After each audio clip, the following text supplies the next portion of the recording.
Hello, and welcome to We Live for Saturday, your favorite college football podcast. I'm your co-host, Mike, and with me, as always, is your other co-host, John. John, how are you doing this bright and early morning? I'm doing good. I've had a crazy busy week. That's why we're recording this early. I've just been swamped with things at work, and so for another week or so here, I'm just going to be a little preoccupied with other stuff. So we got to try to make it work and cram it in where we can. Yep. So it's also why it's probably been a little bit of a delay on getting the next pod out, but things are good. Yeah, no major complaints, man. Things are good. Things are rolling along.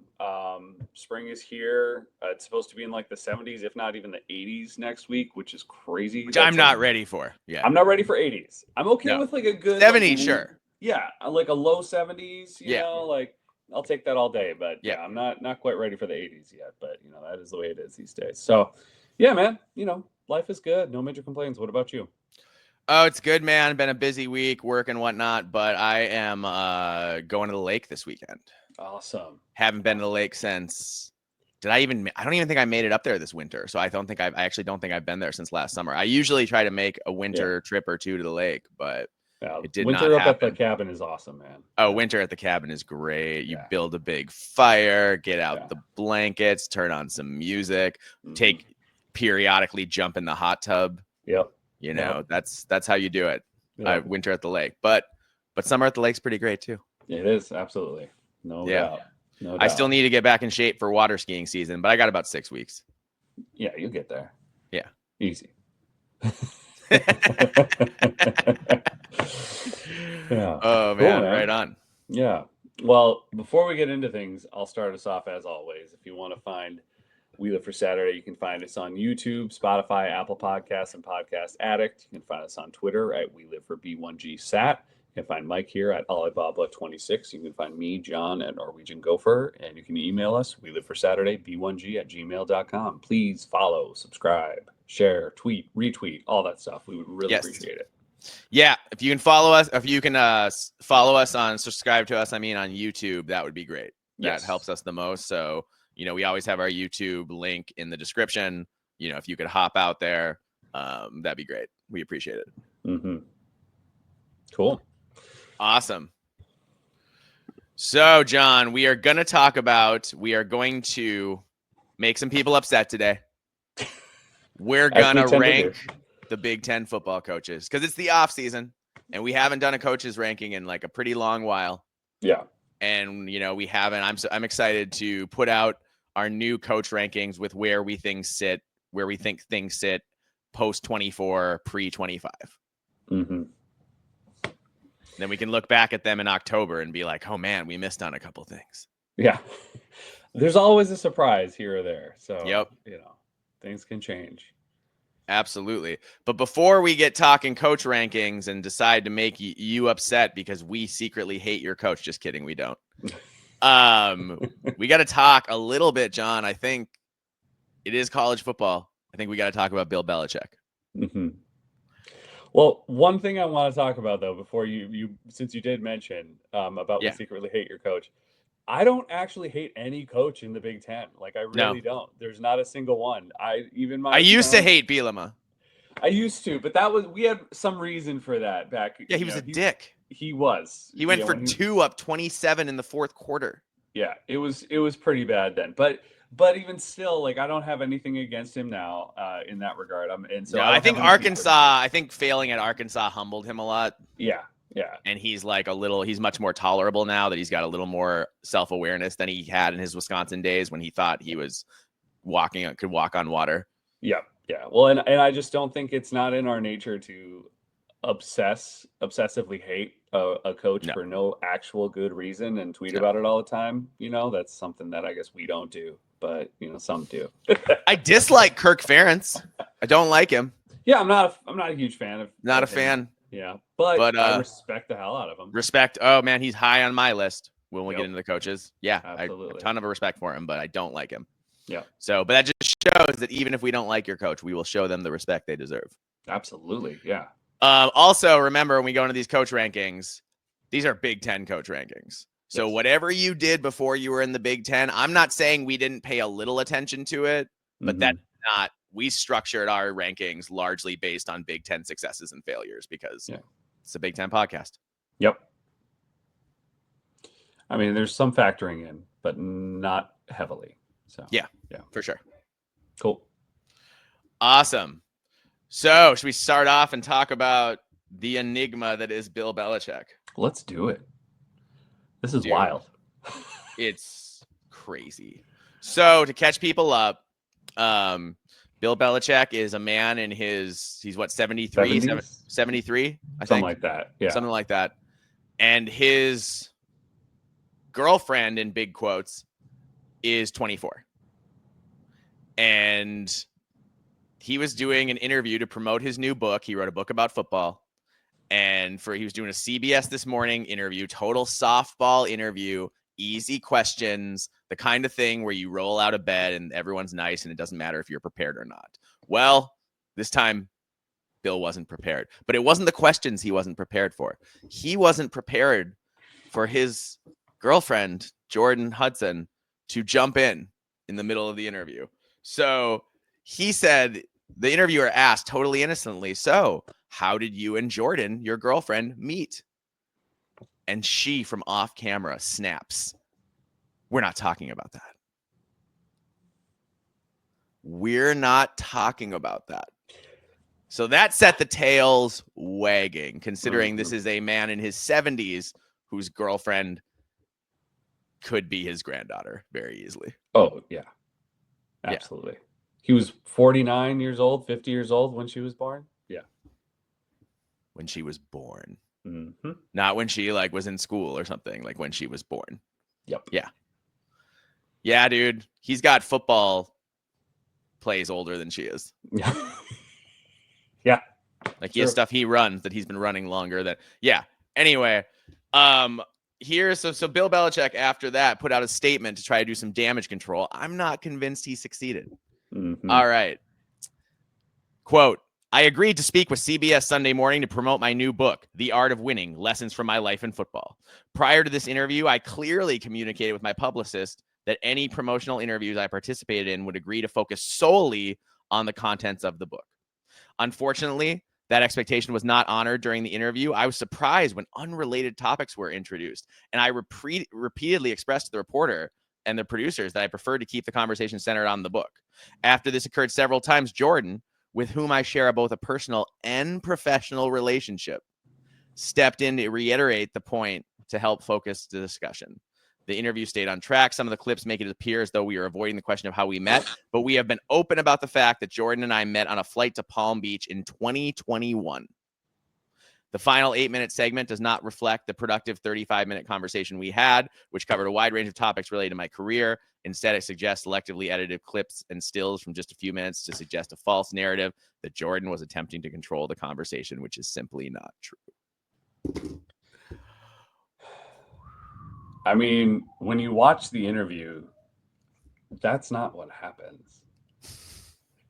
She interjects and seemingly, I don't know, if she felt like she needed to be, in general, obviously she felt like she needed to have more of a say.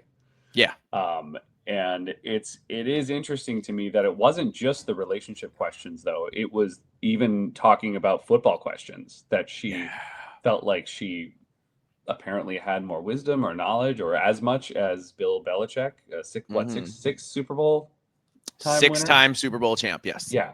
6. I mean, come on. I think that's more than anybody, coach-wise. And I'm not saying someone shouldn't have an opinion or a thought or express that, but this book is about, it's his book, first of all. And you're there to support him. And this guy clearly, has decades of experience. And I don't see myself, if I were Bill Belichick's son, I would not be interjecting, and who does coach in football now. I wouldn't be interjecting or saying a freaking word, especially when the question was pointed at him. No. You tell Mozart how to write music? Yeah. Come on. What are we talking about? It's wild. That said, I will say, John, I want to be on the record that there have been a lot of people trying to blame her Mm-hmm. She was 21 when they met.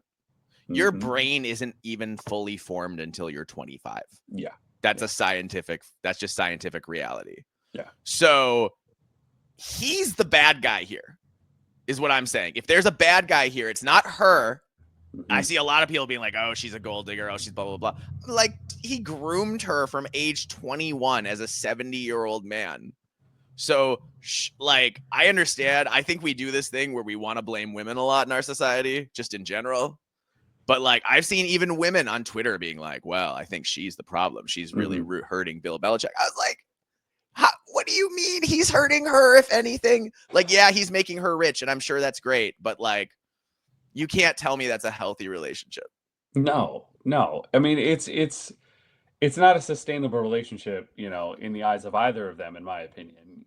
Like you're from him, obviously, from the point of someone who's probably been grooming this girl since she was 21 years old, but then also for her to think that somehow it's gonna, you're gonna find a successful, long lasting relationship with a 70-plus-year-old man. Like, that's not how it works, man. It's just not. So I think it was a mistake for him to engage in the first place to this extent. It just was. And I think he definitely is the one I'd be pointing fingers at first. If she was 35 or 40, we wouldn't be talking about this. Oh no, I wouldn't. Nobody would say anything, because that's plenty old enough to know what you want to do. Yeah. It's the fact, he could be dating a woman half his age. Nobody would care. Yeah. But when you talk about someone that young who was barely legal to drink when you started, working on them. I know a lot of people are like, I had people come for me on Twitter about this, John. Yeah. And they said it's not grooming because she's an adult. And I'm like, she's barely an adult. Do you remember what it's like to be 21? You aren't. Come on. Like, yes, you're an adult, but like, you're a baby adult. Yeah. You're an adult with training wheels on. Well, and let's not forget, like, it happens a lot, and it's going on more than what people know. And like, Madonna has a boyfriend that's like in his freaking 20s, and she's in her 70s. It's like, this is not just, it's a thing, and I think it's problematic personally. And again, coming back to the football thing, this is just something that I don't know why she was there in the first place. And I know he's now made her like their professionals to get like their coworkers essentially, or in some way. Yeah, because she's a PR professional, even though apparently she has no PR training. She did not need. But he has her CC'd on all the emails, and like, that's come out too, that he directs people to send emails not just to him but to her too, because she's a big part of the process. So that's kind of crazy to me. That we lost John for a second. I think he'll be back. But that's kind of crazy to me. That anyone is trying to blame her. Like, I just don't. And John's back. Weird. Sorry. Yeah, that's okay. I'm back. That's all right. I'm just saying, like, don't beat up on the person I think is more the victim here, which is her. Yeah. And you know what? Bill Belichick probably thought he could control her, and it turns out he can't. Yep. So he's learning the lesson the hard way, but he deserves to learn that lesson for being an absolute fool. Again, if he had picked a mature adult, even someone half his age who was like 35, nobody would care. But he picked a borderline child. It's wild. Yeah. I mean, man. Dude, I can't imagine dating a 21-year-old. Doesn't that sound miserable? No, that doesn't sound. Why would you want to do that? Why would anyone want to do that? That sounds terrible. Like, there's so much emotional maturing that happens in your 20s.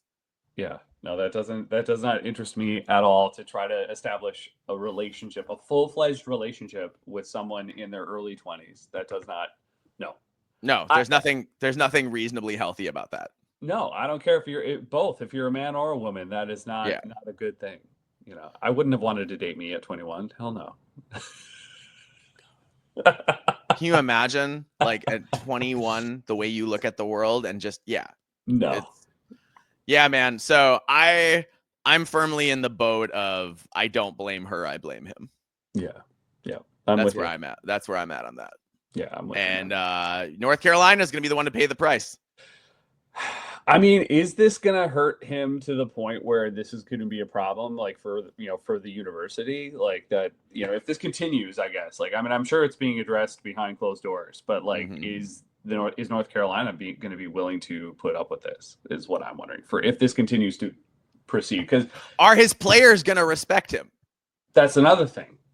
Because like if I'm like a senior at North Carolina, I'm like, I should be dating your girlfriend, not you. What are you doing, old man?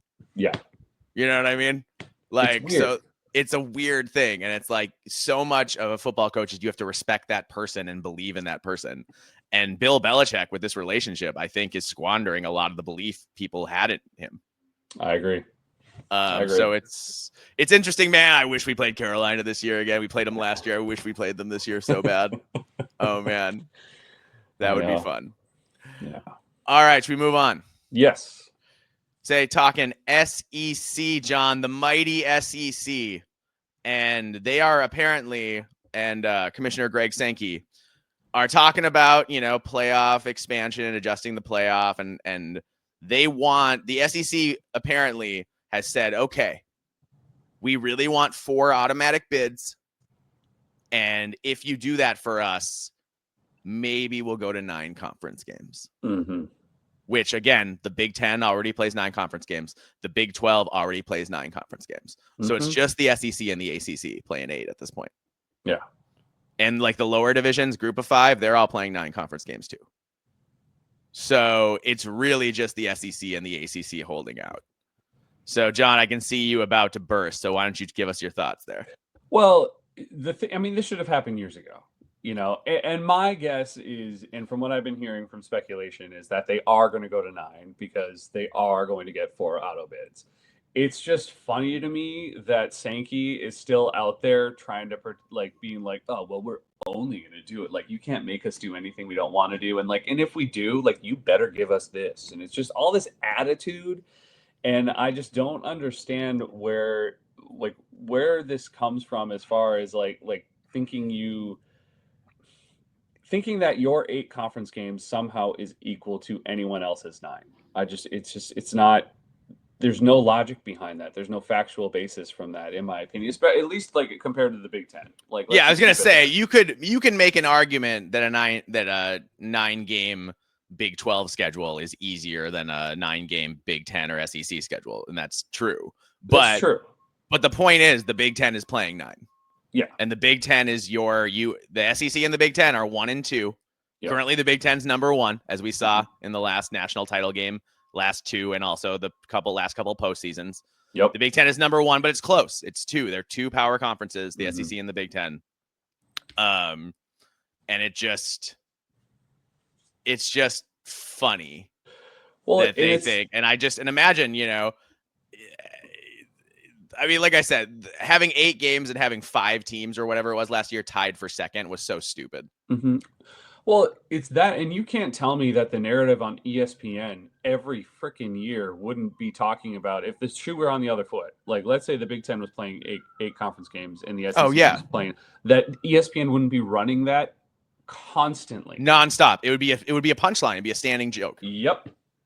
And so the fact that they get an easier schedule every single year, and they basically avoid an extra loss essentially by playing, some nobody school, directional school from wherever in the SEC footprint that they in late November. That's just, it's not fair. It's not fair when you're dealing with someone else. Your peer is playing 9 and they're competing at the same level as you are and risking more than you are. And yet you benefit. And then you also then cry about your Alabama who played Mercer in late November and they didn't get in, and you expect them to get the benefit of the doubt because they got blown out by a bad Oklahoma team in November. Yeah. But this is what an Oklahoma team that went 6-7 and lost to Navy in the bowl game. Navy. And yet you have the audacity to talk about how Indiana doesn't belong, even though their only 2 losses were to the people who are in the national title. And they only had 1 regular season loss. Yep. So I don't. It's just complete BS, man, and I'm tired of it. And so again, I think that this is just going to happen, and this is just Greg Sankey, trying to, talk about how amazing or make it out our 8 conference game schedule is still better and harder than the Big Ten or whoever else. Well, that's just not the way it is. And I think the College Football Playoff Committee is going to force them to do it. And they're going to get 4 bids. The Big Ten's going to get 4 bids. It's just one last thing for Sankey to try to like pull out and sound, arrogant as he always does. So yeah, he does. And they're gonna get it. I don't think there should be any auto bids, to be honest with you. I think it should be straight. I think she's straight 1 through 12 rankings. But well, I think they're gonna go like from 1 through 12, like, but there's not going to be conference champions. I think is not going to, or it's not going to be like last year, like with SMU, where the conference champions get an automatic bye, right? Yeah. The conference champions are just going to be seated in where you seed in. Yes. And I think that's the way it should be. Yeah. Yeah. So, but yeah, man, I don't know. I'm just tired of hearing about it. Like, just do it. Just do it. Yeah. Stop talking about it and just. Yeah. And I don't want to hear that your schedule is so tough because the Big Ten is just as strong as you are now. Yep. And we've been playing 9 games for a while now. Yep. Yeah. I think a decade. Yep. So that's where I'm for. So yeah. So buck up, everybody. Mm-hmm. Come on, Greg Sankey. Be a little tougher out there, huh? All right.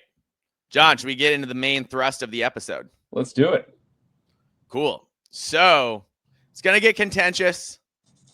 John and I each ranked the coaches 1 through 18, Big Ten head coaches, and we put those together. So we will give our aggregate rankings, and we'll also let you know where either John or I might have been higher or lower on somebody as we go. Mm-hmm. But this was a fun exercise, John. I found it was a lot harder in the back half than in the front half.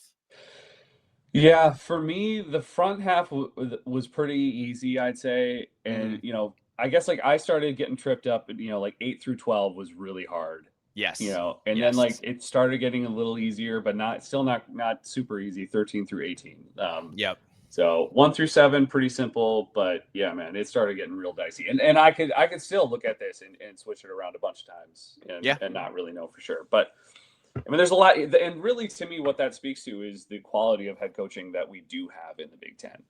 Oh yeah, there aren't any bad coaches on this list. No, there aren't any, and we haven't always been able to say that. Yeah, but there's not a single coach on this list who's like a bad coach. Yep. These coaches have all had success. They've all done really good things, which is what got them to the Big Ten in the first place. Exactly. But we're judging you on mostly on how you're doing in the Big Ten. Yep. So it kind of is what it is. Yep. Cool. Awesome. Should we jump right into it? Let's do it. All right, John. So at 18, and correct me if I'm wrong on this, and also let us know when you differ on things, as I will let everyone know when I differ on things. We have Barry Odom of Purdue. His head coaching record is 44-33 with no Big Ten experience. Notable accomplishments: he turned around a moribund UNLV program and set the record for program wins in a season, going 10-2 in 2024. And I think UNLV hadn't won 10 games since like the 80s. Wow. So that's really impressive. Mm-hmm. He had an 8-5, 4-4 season at Mizzou. That was his best in 4 years there. And he played linebacker at Mizzou and was a team captain his senior year. So he's a baller too. I had no idea. Look, Barry Odom's a good coach. He did okay at Mizzou before he got fired, but he worked wonders at UNLV. He did things there that haven't happened, like I said, in 40 years. Seems like a great hire for Purdue, but I can't rank him higher than 18th as he has no Big Ten he has no Big Ten experience, and he ultimately failed in the SEC. Yeah. So that's why I don't think Barry Odom's a bad coach, but I think he had to be 18. That's same reasoning. I actually have pretty high hopes for him at Purdue. I think he has the potential of doing pretty well there. I agree. I don't think he's a bad coach. It's just I got to see what he can do here in the Big Ten. Yeah, absolutely. All right, moving along to number 17. We are both in agreement. We had UCLA's Deshaun Foster. So in his first year as a head coach last year, Deshaun Foster went 5-7 with a 3-6 Big Ten record. Notable accomplishments include he pulled last year's team out of a 1-5 start to finish the year winning 4 of their last 6 games. So that's really good progress to start 1-5, but then to finish winning 4 out of 6. He didn't make the bowl game, but got to 5-7.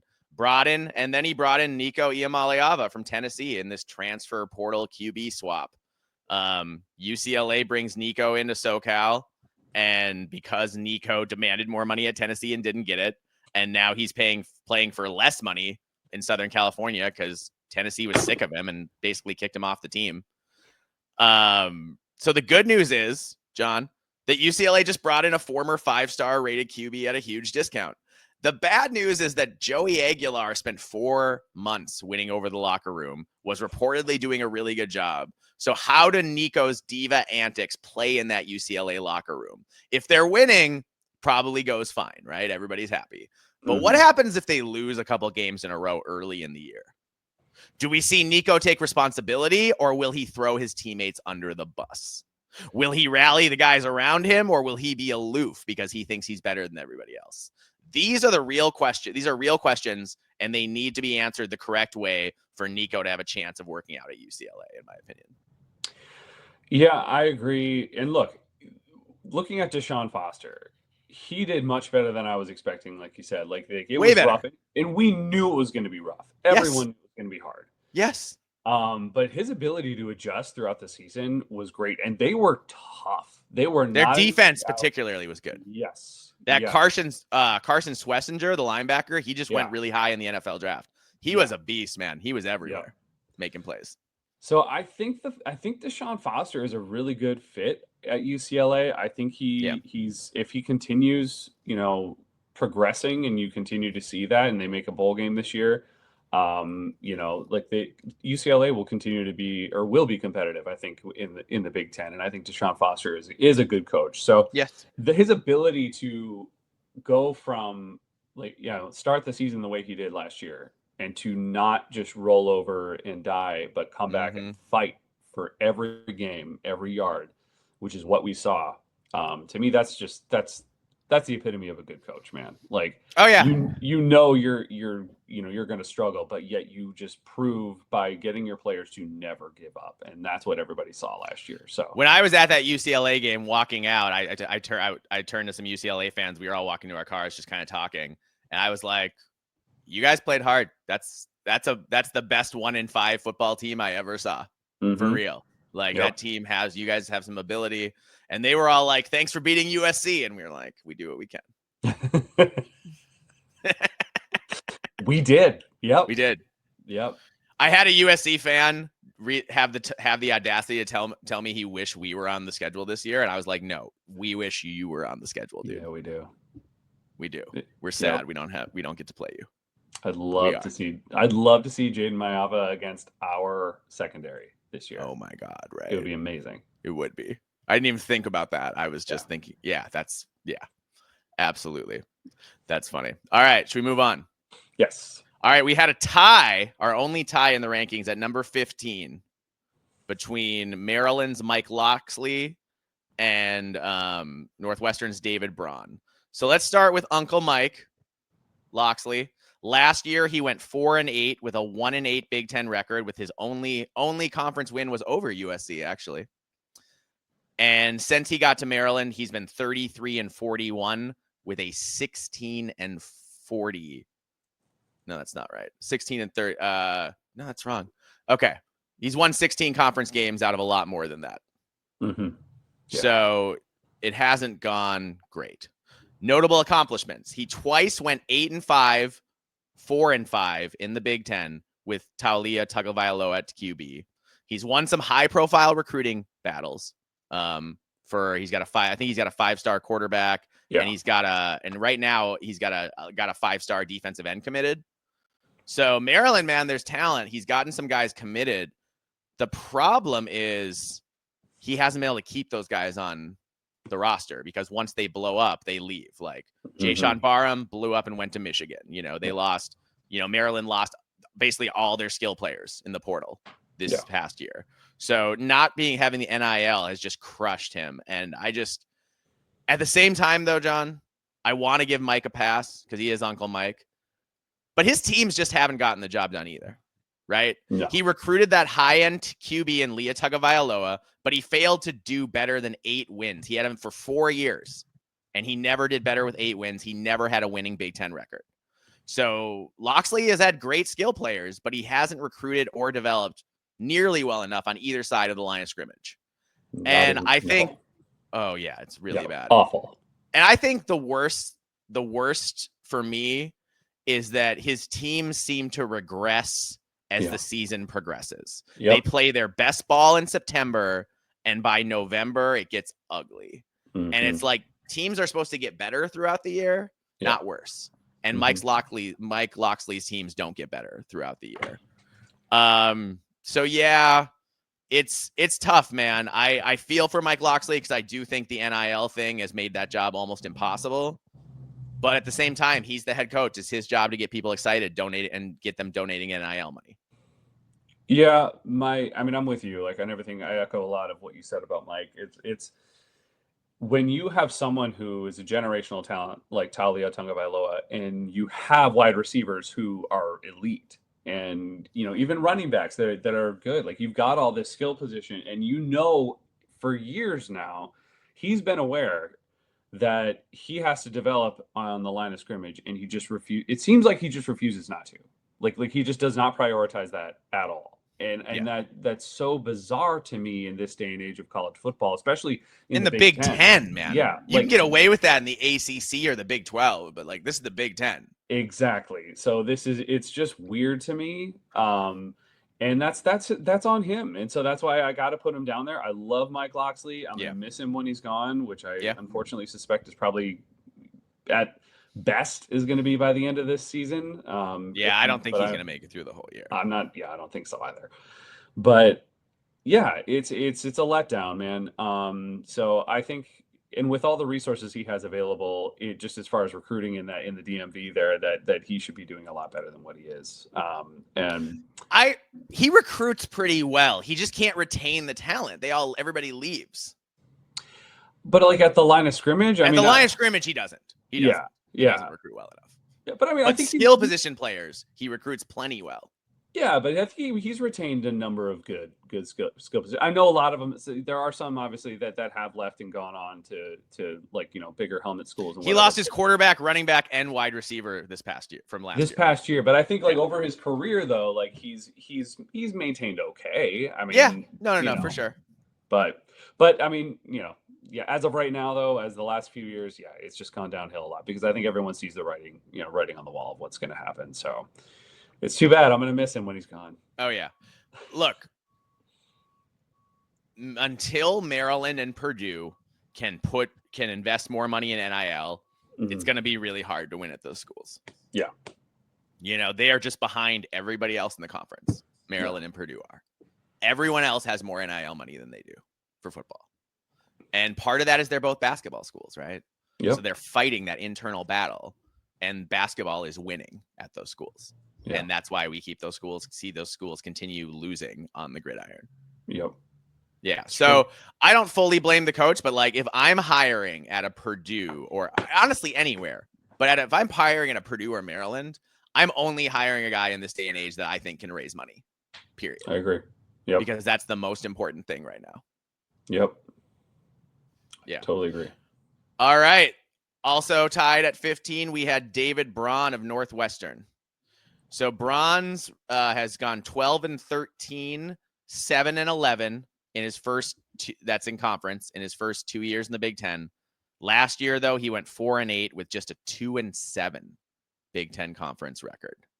Notable accomplishments. Braun started off at Northwestern with a bang, buoyed by a relatively decent defense and a star QB and then senior Ben Bryant. Northwestern went 8-5, and they beat mighty Utah in a bowl game. The future looked bright. David Braun looked like a genius. We thought this man could do no wrong. But then he replaced Ben Bryant with a combination of Mike Wright and Jack Lausch. And neither came anywhere close to matching Bryant's production, which was a problem since Northwestern hasn't been able to run the football in any kind of meaningful way under Braun. Worse yet, he lost his two best receivers to graduation and doesn't have anybody obvious to replace them. The hope is that SMU transfer Preston Stone is the answer at QB, but considering the fact that he got benched in favor of a mediocre Kevin Jennings at SMU last year, it doesn't exactly give you a ton of confidence in Stone. So I'm just worried that Northwestern won't be able to score any points this fall. I also worry Northwestern will think about the fact that they're about to christen a new stadium next fall, and there might be uncomfortable talks about whether the current head coach is the best guy to lead them there.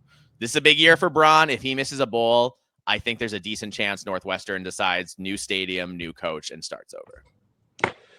I agree. Look, he won Big Ten Coach of the Year his first year. He did he accomplished what seemed like the impossible. It was like the last bit of magic that, Fitzgerald left, back in Evanston. So, and that was it, unfortunately. And yeah, I think if Braun isn't able to accomplish anything, and honestly, for me, if he can't get a running game going, like to help at all with his hopeful passing attack with Preston Stone, then there's no way that they're going to be able to compete at all in this conference. And it's going to be really, really, really tough. I think their defense is going to be solid, for the most part. But their offense is just in total disarray, and I don't have a lot of confidence in that getting any better this year. It's been a long time since Dan Persa, man. Oh, it's been a long time. 20 years? Yeah. That's the last time Northwestern had a quarterback who scared you? Yep, and he was scary. Dan Persa was terrifying. God, he could do everything. Good. If he hadn't gotten hurt, man, his last year, who knows what he does in his career? Because that was a gnarly injury he sustained. He was special. Like I said, I never understood Northwestern trying to go to a ground and pound style. It seems like they're much better off running more like an air raid kind of thing and getting the ball in space and passing the ball horizontally. And, because you don't have the game breaking speed downfield. So it's going to be tough, man. I also worry that Northwestern lost their two best wide receivers to graduation. So I'm just like, where's the product? Like, where's any of the offense coming from this year? Yeah, I don't know. And I've been thinking the same thing. I don't know where it's coming from. I don't know how Braun's going to put it together. You need more than just a good quarterback. Let's say Preston Stone is good. I still don't know. Yeah, let's say he's good. Who's he throwing to? Yeah, exactly. Yep. Yeah, man. I think both Northwestern and Maryland might be looking for head coaches sooner than later. I agree. All right. Next up, we have, and this was our first dissension. I had this coach a little higher than you did, John, but you won out, and we had at number 14, Wisconsin and Luke Fickell. Yeah. So I had them a little higher than them. I had them at 12. Luke Fickell is interesting. He did big things at Cincinnati, had 2 back-to-back incredible years that buoyed them as the only group of 5 team to ever make the 14 playoff. He looked like a genius, right? Like the fact that he could get a team like that to the college football playoff. I didn't think it could be done. I did not think a group of 5 team could make a 4-team. Now in a 12-team playoff, sure, you can make it. But in a 4-team playoff, I didn't think it was possible. Yeah. And he did it. He beat Notre Dame, which got them into the playoff and kept Notre Dame out. I mean, he looked like a genius. When he got hired in Madison, man, I was scared. I got a pit in my stomach. I remember thinking, oh God, really? Really? They got a coach that good? They got Luke Fickell, the biggest up and coming coach in the country, to go to Wisconsin. We are in so much trouble. But then Luke Fickell tried to go to the air raid and it didn't work. And then Luke Fickell tried to flip his defense from a 3-4 to a 4-2-5. And that didn't work either. And now he's trying to go back to a ground and pound offensive team, but he hasn't been recruiting for it. He was recruiting to a spread system. So now he's changing the way he's recruiting again.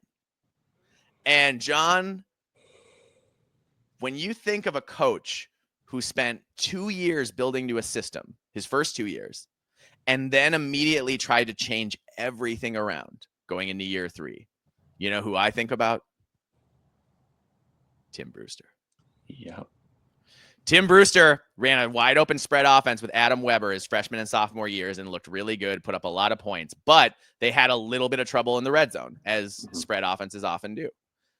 Instead of tweaking their red zone package, Brewster decided, all right, we're going to be pound the rock now.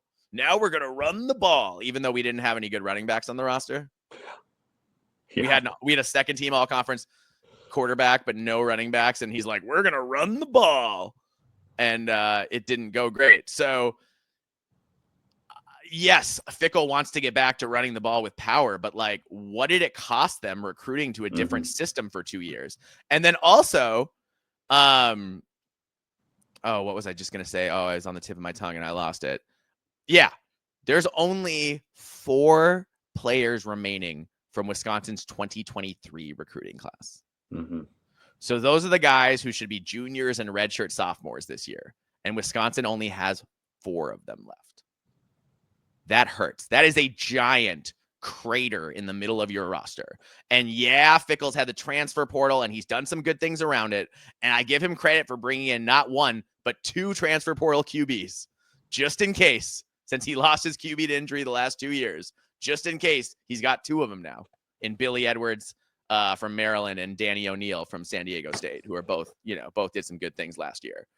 So Fickle could theoretically turn it around, man, but I think you have him a little low at 14, but I had him at 12, so I obviously also think he's a bottom half Big Ten coach right now. And it's just, he's going to have to prove it. You go 7-6 and then 5-7 at a school that's used to going 10-2. You got to prove it. You got to prove you can get back up that mountain. And I just think it's a lot harder than it used to be at Wisconsin because Iowa's so good. Minnesota's so good. Illinois is so good. When Wisconsin was really humming, all those programs were down pretty much. Iowa was pretty good, but those other programs were down. Yeah. And Wisconsin was able to dominate recruiting. They would take guys from Minnesota. They'd take guys from Illinois a lot. Yep. It's not so easy to do that anymore. They're not having success. In fact, Fickle is losing those recruiting battles to Bielema and to PJ Fleck and stuff like that. Yeah. So even though he's still recruiting, but that said, John, he's still bringing in talent at a high level. Their recruiting classes are ranked pretty well. Yeah. So I don't know what I'm looking at with Fickle, man. But I don't know what I'm looking at because it's like they could turn the corner, snap their fingers, suddenly things look good, and they win 8 or 9 games. But like right now, I don't see that. I see a team that doesn't have an identity, that's got a really tough schedule, and I just wonder if Fickle's still going to be their coach come December. Yeah, I mean, I echo everything you just said. I think my biggest issue and why I ranked him so low, especially regarding what he's done in the Big Ten, is the fact that it has been such a quick downward spiral. Like it wasn't like a slow dissension, like it has been fast and it has been ugly. And the fact that he just, he can't retain players, he can't retain recruits. He keeps bringing more guys in, and I think Wisconsin has a pretty decent NIL, and that's why they're able to do that. But it's the lack of identity, it's the steep, quick downfall after just a couple years, and seemingly his desire to change multiple times of what his philosophy doesn't give me confidence, man. No, like you're not willing to stick with something. Like if you wanted to go to the air raid, then go to the air raid. Then you got to stay, but you got to stay with it. You can't. Yeah. The reports are that Fickle was trying to talk Phil Longo out of running the air raid so much during the season last year. Like the one thing I know about sports is whatever your philosophy is, you got to be all in. Yeah. Mike Leach didn't always win, but he knew what he wanted to be. He's like, we're going to lead the nation in passing every year, and he did it. Yep. And I think, Jim Harbaugh is going to run the ball. He doesn't care what you're doing. He's going to run the ball, and it's going to work. And it's like, and it doesn't really matter what your identity is as long as you have one and can recruit to it. Well, and that's what Wisconsin was for decades. For 30 years. Yeah. And so the fact that you would just go away from that, and having the audacity, the arrogance, in my opinion, unbelievable hubris. Yeah, that you could just change that overnight. That's insane. That's insane thinking. That's crazy. And that's, to me, that's why I ranked him as low as I did. Is I'm like, I think Luke Fickle, with all of his success, and he is a really good coach. This is not taking I think it was hubris is his downfall. He think because of what he did at Cincinnati that he could replicate that at Wisconsin, and he could do it in a totally different way. And I can be a Renaissance man, and I can change Wisconsin into something that it's never been before. Yep. Oh, okay. And now we're here. He also focused really hard on recruiting Ohio and has started to lose guys in Wisconsin. Yeah. He's not, you look at Minnesota, we didn't used to steal the best guys out of Wisconsin. No. And under Fickle, we have stolen a lot of the best guys out of Wisconsin. Yeah. Like that never happened before. I think it's the hubris on so many levels. And I think he, to me, and again, he wanted to prove that he could do something that no one's ever done at Wisconsin. And that would have been his ticket to becoming the next Becoming head the coach at Ohio State head coach. Yeah. That was it. That was Look the goal. at what I can do at Wisconsin. Yep. I can do so much more even at Ohio State. And it's just blown up in his face. And now he's never going to be the coach of the Buckeyes. Let's be real. Heck no. No matter what, even if he turns it around at Wisconsin. No, they're never going to take a chance on him. No. Not after the debacle we've seen the last 2 years. Yeah. Right on. Well, that was 14 14 we had Luke Fickell. Yeah. Right. Okay, moving on to 13, and we have another guy I'll say a guy who's really hard for me to rank in some ways. In Michigan's Sharon Moore. Mm-hmm. So in his 1 year at Michigan, he went 8-5 with a 5-4 conference record. So not great. Sharon Moore, he's just tough to rank. He's only been a head coach for 1 year. Yeah. I know he coached a few games when Harbaugh was suspended, but I'm not really counting those because it was still Harbaugh's team. Mm-hmm. Do you know what I mean? He still set everything in motion. He was still the coach during the week. All Sharon Moore did is call the games on the plays on game day. Yeah. But Moore made a catastrophic mistake in year one, man. He did not get a transfer quarterback despite the fact that he did not have a single Big Ten quality starting quarterback on the team. He didn't have anyone close to it. Because of that, Michigan was totally one-dimensional last year. They couldn't throw the ball at all, relied on running the ball and playing great defense. They finished just 7-5, 5-4 in conference, which is unacceptable at Michigan. And we all know, John, that they actually should have been 6-6, 4-5. Yep. So it was a rough year for Michigan. That said, you want to see teams improve as the year goes on, right? At the end of the regular season, they beat national champion Ohio State. Yep. In the bowl season, they beat SEC stalwart Alabama. So I largely blame Ryan Day for losing that Michigan game due to an insanely conservative, poorly drawn game plan. But Michigan did what it took to win that game. Moore deserves credit for that. Yep. So he's tough, man, because he's the high highs. He's hit some high highs, but he's hit some low lows in 1 year. So will Moore be able to win more now that he has 5-star QB Bryce Underwood on the roster? Mm-hmm. I think so. Because I think actually it'll make their running game even better because Underwood's a dual threat. And that'll open up lanes. They'll have to play him honest in the running game, which will open up lanes for running backs. But we'll have to see, man. And in year one, he's a true frosh. So it's hard to know how good how good Underwood will be right away. Mm-hmm. So until I see Sharon Moore win big, this is the highest I can rank him. That said, if Michigan makes the playoff this year, I will quickly move Sharon Moore up this list going into next year. Yeah. I think the reason I had him at 13. Yeah, I did too. Is exactly there was a lot of indecisiveness from him last year with the carousel of quarterbacks that we saw from week to week, and even during the game. It was wild. He didn't want to stick with anybody. And to me, and he didn't have anybody, and he should have known that. Yes, he should have. I mean, the fact that he looked at Alex Orji and was like, "This is my guy." Yeah. Like Alex Orji is like an FCS quarterback. Yep. Like he's not, you know what I mean? So the fact that it's crazy that Michigan thought he was going to be able to be the guy, that Sharon Moore was so all in. That's what makes me nervous about Moore is can he evaluate talent? Well, it's that, and also like I don't know what happened to the development of Donovan Edwards. I don't know, fell off a cliff. So yeah, it's so confusing to me what was going on with Michigan last year. I understand Harbaugh took a lot of guys graduated. Harbaugh took a lot of the staff and whatever. Yeah. But he didn't leave you with a bare, empty cupboard. It was so. You had Mason Graham and Kenneth Grant, the two best D tackles in the country on the same team. So it was weird to me and so that to me, like, I questioned some of his decision making and his maybe his leadership ability. Yeah. I know he's young. I know it was his first time being a head coach. But still, there's got to be some major improvement this year for me Yeah. to be all in on Sharon Moore.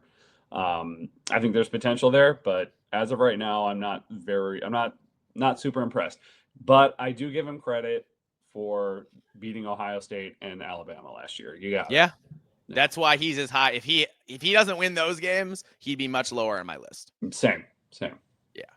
But again, that's the thing about guys who haven't been head coaches very long. He could also rise up this list really quickly. Yep, absolutely.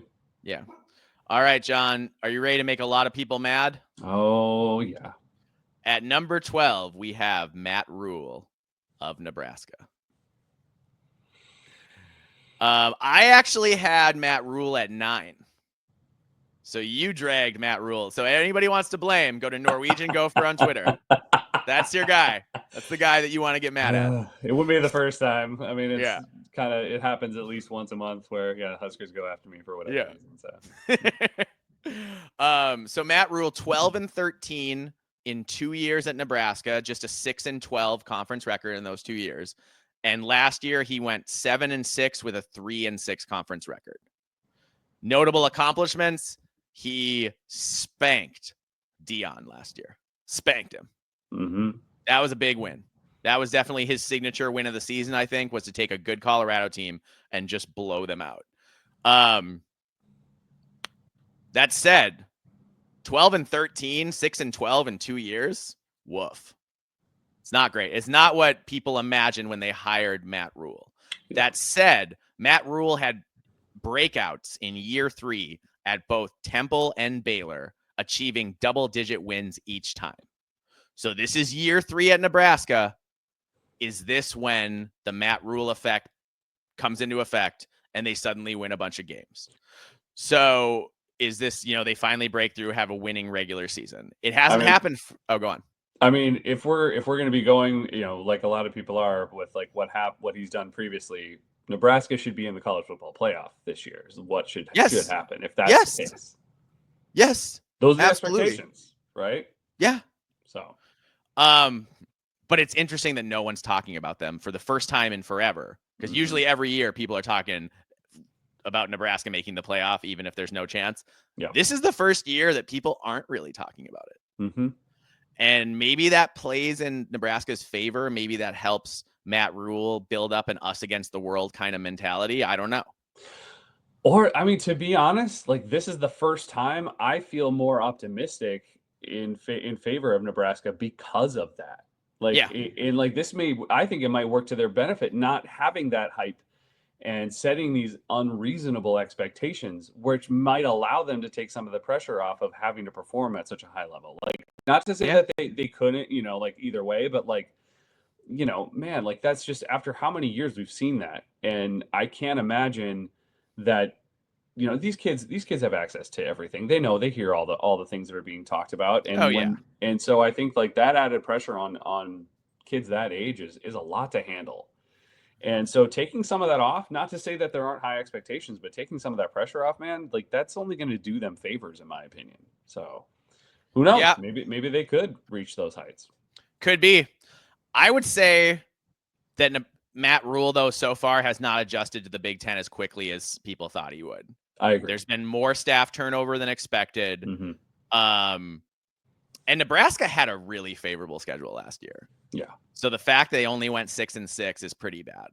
Mm-hmm. That said, they have a favorable schedule again this year. The scheduling gods are on their side. I got to imagine by next year that's going to come back and hit them a little bit. Yeah. But this year they once again have a really favorable schedule. And yeah, I do think the Dana Holgorsen hire was really interesting. Mm-hmm. At mid-season, they switched to Holgorsen as the OC. So now he's had a whole offseason to evaluate his guys and scheme up a plan to succeed. So I think that could pay dividends because Dana Holgorsen's, for all his faults, and he's supposed to be kind of a jerk, mm-hmm. he's a great offensive mind. Yeah. So I got to imagine that Nebraska will be a little better on offense. my biggest question with Rule and Nebraska, honestly, and Nebraska fans don't want to hear this, the defensive line. Yep. Nash Hutmacher changed everything. And they're like, oh, he wasn't that good. He got taken in the 7th round. Nash Hutmacher, maybe his arms are short or he's not an NFL size or whatever, but at the Big Ten level, he was unstoppable. Yeah. Unstoppable. There's nothing you could do about it. Yep. Total game wrecker. Didn't matter if you double teamed or triple teamed him. He was going to make plays. Yep. Period. And he did. I think, and I had a Husker fan be like, well, actually, we have a bunch of guys with higher ceilings than Nash Hutmacher. No, you don't. Get out of here. They might be bigger or quicker than him, but they're not as good as he was. They're not the way he would hand fight. Oh man. Just like punching people and like moving their hands and shoulder pads around and like, I mean, dude. He scared me every time he was on the field. Every time we couldn't run the ball an inch against them. No. We beat him, but we couldn't run the ball an inch against him. Yep. With like a team that was a pretty good running team when we played them. Yep. Yeah, dude, I'm glad he's gone. And I wonder all these high upside guys Nebraska has now on the defensive line, do they have another Nash Hutmacher? Yeah. That's my question. Maybe they do. Maybe one of these guys by October we're gonna know. Yeah. But I don't know, man. I think until I see it, you got to prove it to me. So Matt Rule hasn't yet won in the Big Ten. He's mostly lost until he has a breakthrough season. I just can't rank him any higher. Let's see. We had him at 12. Yeah. So I had him a little higher. I think I had him at 9. But I couldn't, but there's a reason I couldn't rank him any higher than that. And that's just because, he hasn't won yet in the Big Ten and he's got to prove he can do it.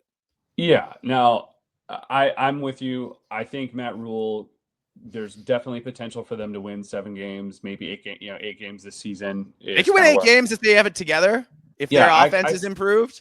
Yeah. That's kind of where I have them, 7-8 games at this point in time. Yeah. But I got to see it, man. Again, I'm not just going to go off and like make some, crazy proclamations about how amazing Nebraska is going to be because Matt Rule did really well at Temple and Baylor in year 3. Like you're in the Big Ten now. Like, and that's the thing that people forget when they come at us for stuff like this. It's like that was the Big 12 in what was that at the time? Temple was in what conference at that time? Were they in the Big East or what was no? That was AAC. Maybe? AAC. So they were an American conference. I think. I forget. Let me look.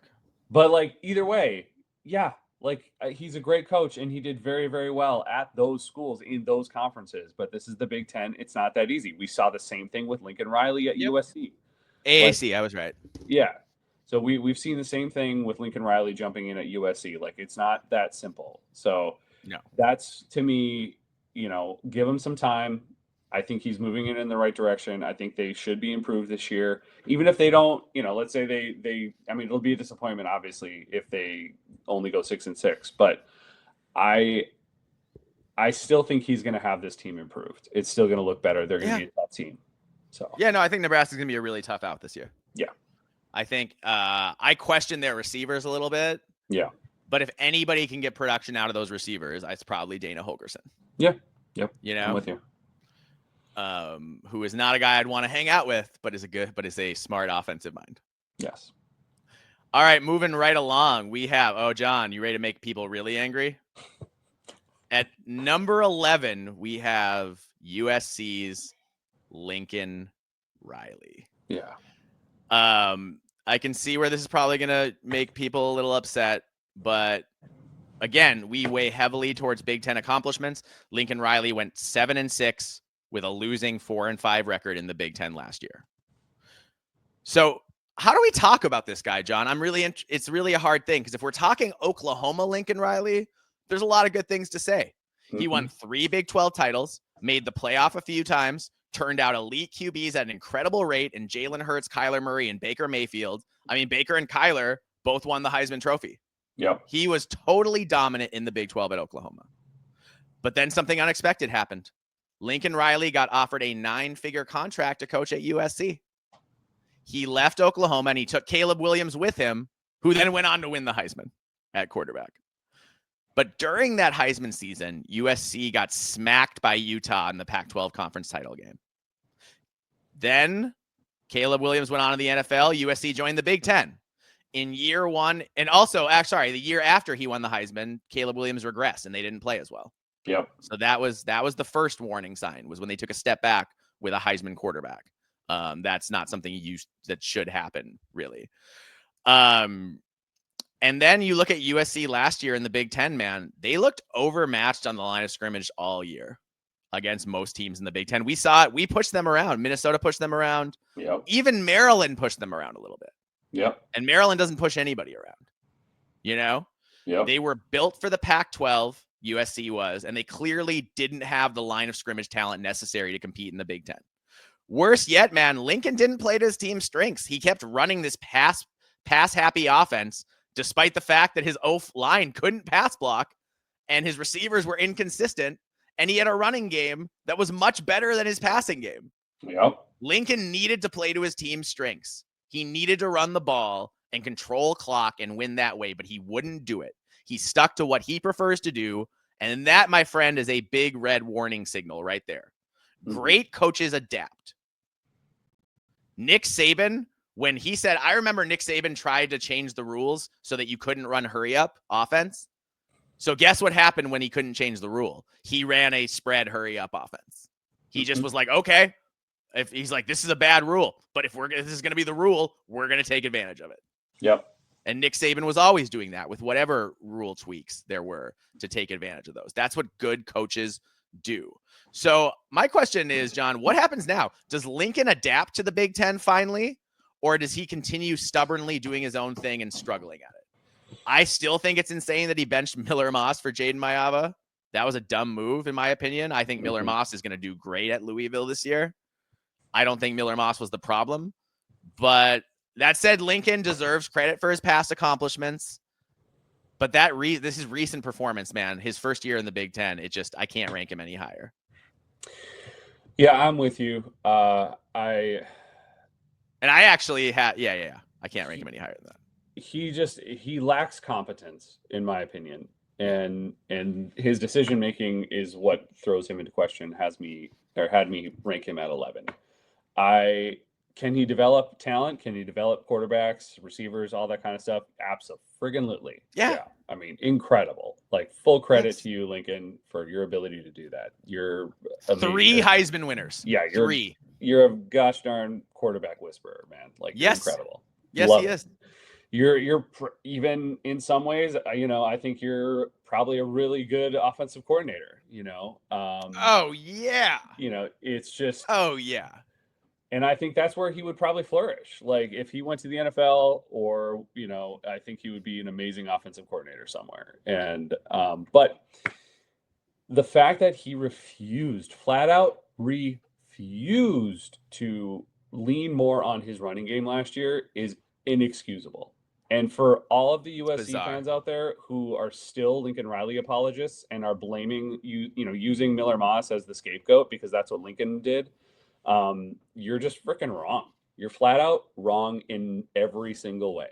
And I don't care how you try to convince me otherwise. It's not going to succeed. It just isn't, because it's the reality. That is the reality. I am living in a reality that where I saw what was going on the field. You and I both watched these games, and we saw Woody Marks run all over defenses, including ours at times. And he was Gwen Joyner too. Yeah. In Quentin Joyner too. Yeah, exactly. And like, oh, wow, that's working really well. And oh man, we're in trouble, or that team's really in trouble now. He's going to start running the ball more. They can't stop it. Yeah. And Lincoln Riley was like, you know what? I know we're averaging like 5, 6, 7, 8 yards a carry, and pulling out like a 15-yard run here and there, and they don't know what to do. They can't stop us. Let's go back to throwing the ball. Because that hasn't been working all game, but let's go back to it. And our quarterback has no protection. He's getting pressured all game.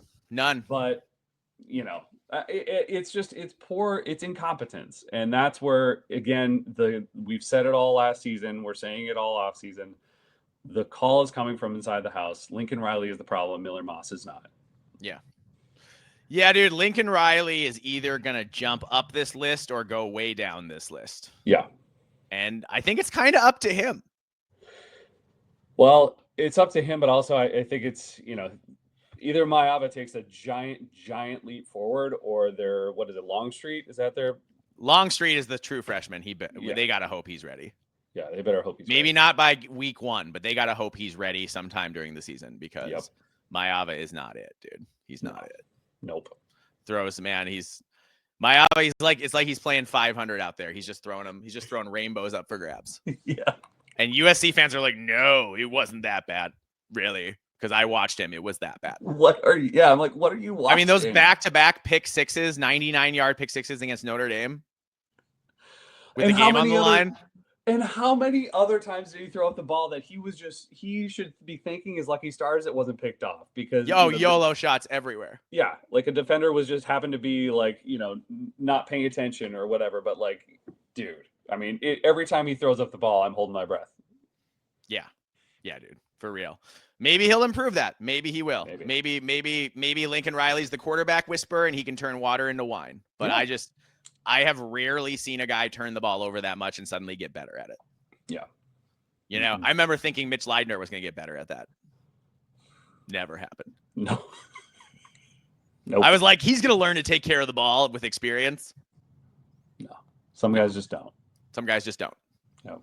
I'm still mad that he threw 4 picks in a quarter against Wisconsin when we had a 2-score lead. Oh, God. Anyway, back to today's podcast. Why are you bringing up my trauma, man? Like, this is terrible. I don't know, man. Sometimes it comes flowing out of me and I can't stop it. All right. Next up at number 10, we have a guy. I had a hard time ranking him as high as I did, but you kind of can't deny Jedd Fisch at this point. Jedd Fisch and Washington. He only went 6-7, 4-5 last year, but he won 10 games in his third year at Arizona. And Arizona is a basketball school. It's been down in football for a long time. Rich Rod had some success there, but then got fired for off the field stuff. But Jedd Fisch, he turned them right around, won 10 games in year 3. Yeah. So he's a tough guy for me to rank, John. He's been such a nomad. He's had so many jobs. It's hard to pin him down as a coach. Yeah. I'm somewhat biased, and so are you, because early in his college assistant days, Jedd Fisch ruined a perfectly good Minnesota quarterback in Adam Weber, had him throwing baseballs to work on it. I mean, he destroyed Weber. He destroyed him. He had him doing all these weird drills that didn't at all translate to football. That said, I think Fisch learned from those, learned from the damage he did to Adam Weber. He learned from those mistakes.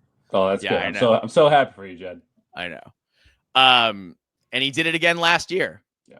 I didn't expect them to make a bowl losing 21 starters off that national title runner-up team, but he managed to do it, and that's impressive. He also has one of the best QB, running back, wide receiver trios in the conference in QB Damon Williams, running back Jonah Coleman, wide receiver Denzel Boston. Yeah.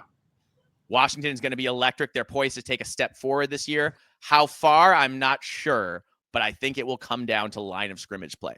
Yeah. Are they did some things in the transfer portal. Are they any better? Jedd Fisch himself said they weren't ready to play in the Big Ten physically. They weren't physically ready up front to play in the Big Ten.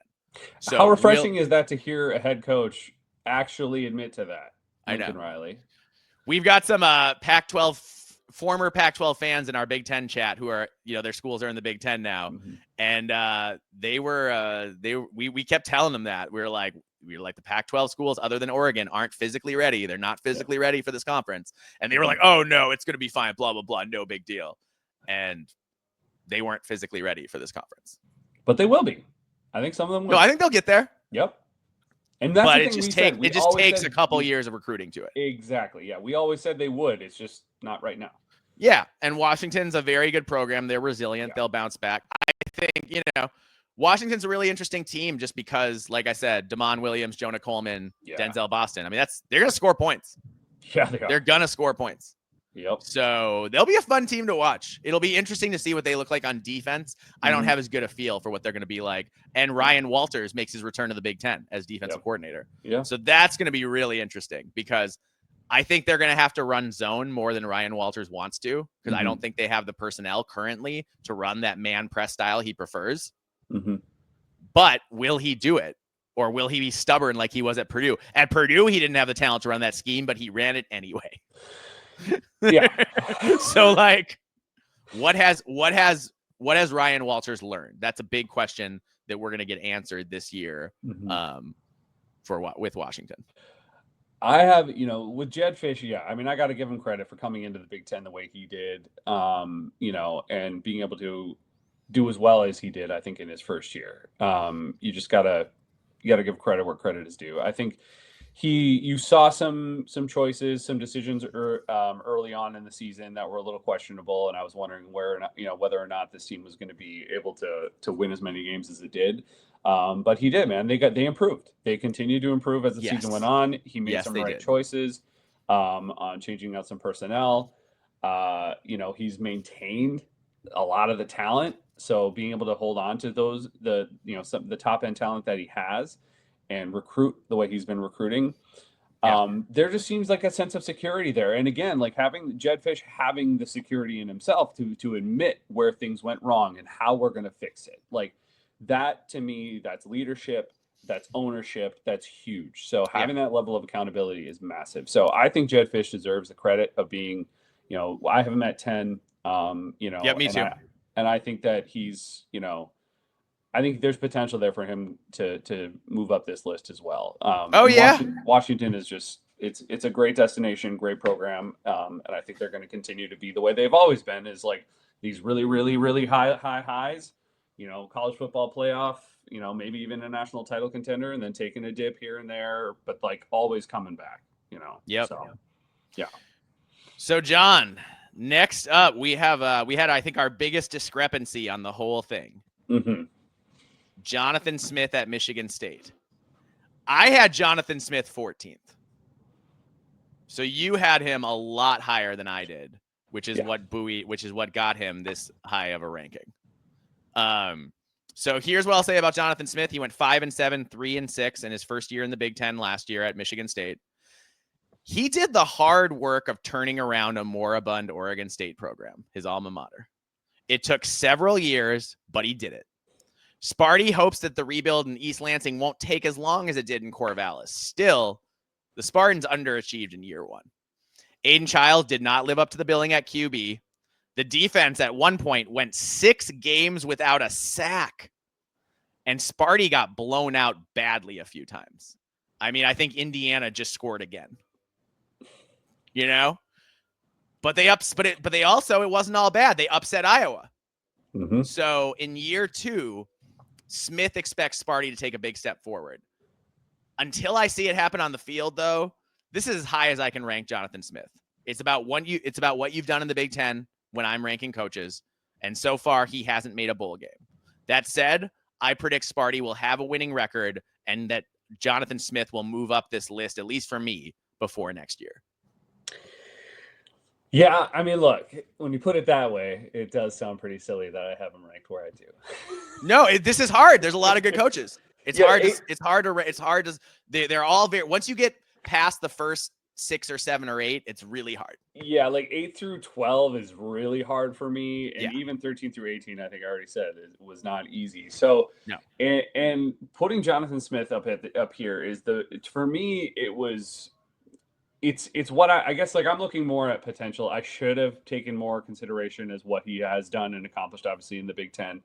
I definitely had to factor into a point, which I have with other coaches as well, what they did even before they were in the Big Ten. Yeah, and you have to give him credit. Oregon State was a dumpster fire when he there's and like not even just dumpster fire. Like their whole athletics department. Yes, like what they're not even a basketball school. They're a nothing school. Like I went out there when we played them in football in what was it 2018? I think so, something like that. Yeah. I mean, dude, we were rebuilding and that game was not competitive. Yeah. I mean, we ran them off the field. It wasn't even close, and it was raining and it didn't matter. Yep. So I think the fact that he was able to accomplish something within an athletics department that was as bad and, still not great as Oregon State, with zero money, has to count for something. And I think, cause that's a tough program. And so, yes. But also what I've seen him do coming in is I think he's surrounded himself with a good cast of people. I think he's got really good coordinators. I think he's got a good support staff that he was able to put together right away. And again, with the ability of understanding and telling people right off the bat that this is going to take time to build. But I think he's got really good recruits.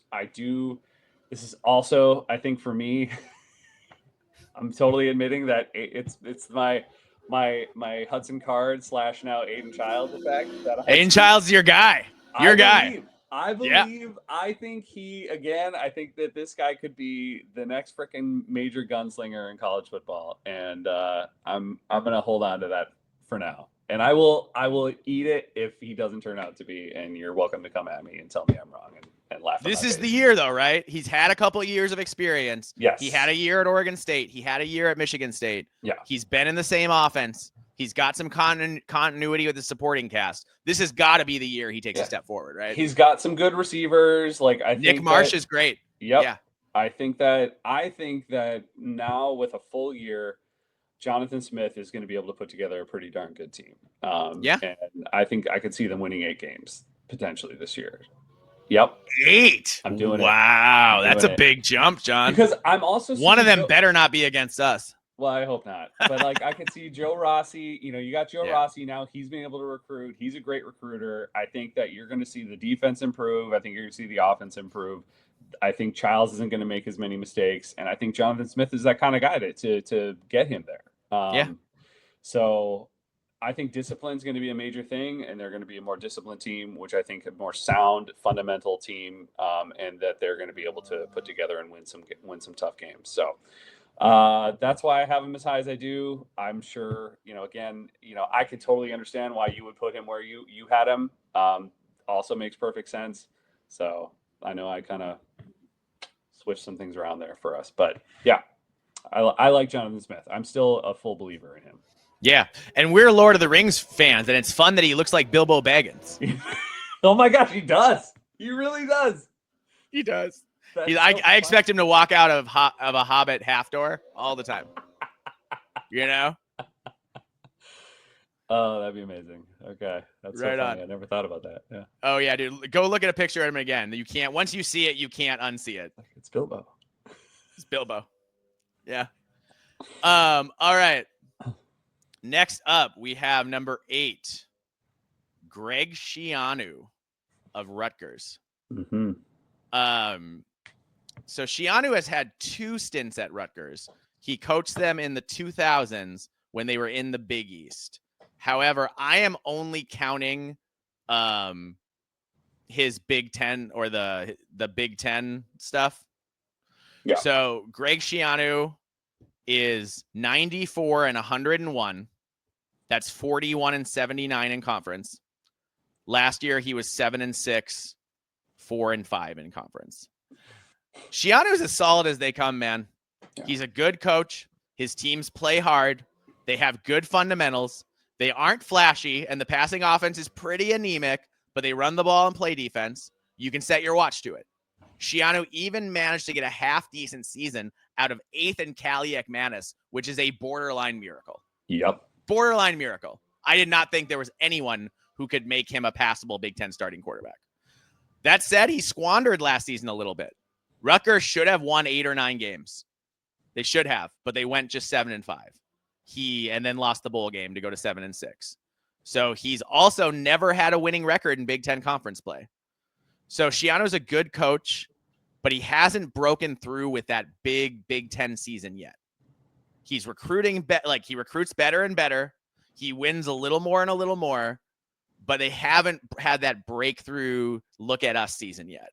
Mm-hmm. So I think Schiano's a great coach, but until he breaks through and wins like 9 games, I can't rank him any higher than 8. And I think 8 is, I think 8 is respectful to him. When I think college football sliding doors, I always wonder, what if Greg Schiano if the boosters hadn't flipped out and he had gotten the Tennessee job? Mm-hmm. I wonder where they would be. Yeah. My guess is the Nico thing wouldn't have been a problem. No.